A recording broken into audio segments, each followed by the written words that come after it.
ബംഗാളിൽ ഒറ്റയ്ക്ക് മത്സരിക്കുമെന്ന പ്രഖ്യാപനത്തിന് പിന്നാലെ മമതാ ബാനർജിയെ അനുനയിപ്പിക്കാൻ കോൺഗ്രസിന്റെ ശ്രമം. മല്ലികാർജ്ജുൻ ഖാർഗെയും സോണിയാഗാന്ധിയും മമതയുമായി സംസാരിക്കും.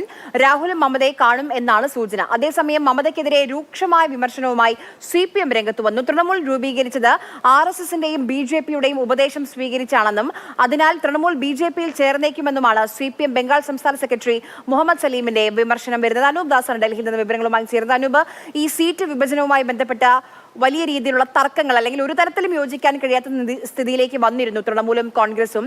അതോടൊപ്പം തന്നെ ഈ ന്യായ് യാത്ര ബംഗാളിലേക്ക് എത്താൻ പോവുകയാണ്. എന്തെങ്കിലും സമവായത്തിന് സ്കോപ്പ് ഉണ്ടോ?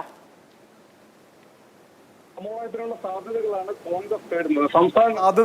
കോൺഗ്രസ് തേടുന്നത്. സംസ്ഥാന നേതൃത്വത്തിന് മമതയുമായ ഒരു സഖ്യം വേണ്ട എന്ന നിലപാടാണെങ്കിലും രാജ്യത്താകമാനമുള്ള ഒരു സഖ്യം എന്നുള്ള നിലയിൽ ചേർത്ത് പിടിച്ച് മുന്നോട്ട് പോകാനുള്ള ശ്രമം കോൺഗ്രസിന്റെ ഭാഗത്തു നിന്നുണ്ട്. മല്ലികാർജ്ജുൻ ഖാർഗെയും സോണിയാഗാന്ധിയും ഇക്കാര്യത്തിൽ മമതാ ബാനർജിയുമായി സീറ്റ് വിഭജനവുമായി ബന്ധപ്പെട്ട കാര്യത്തിൽ സംസാരിക്കും.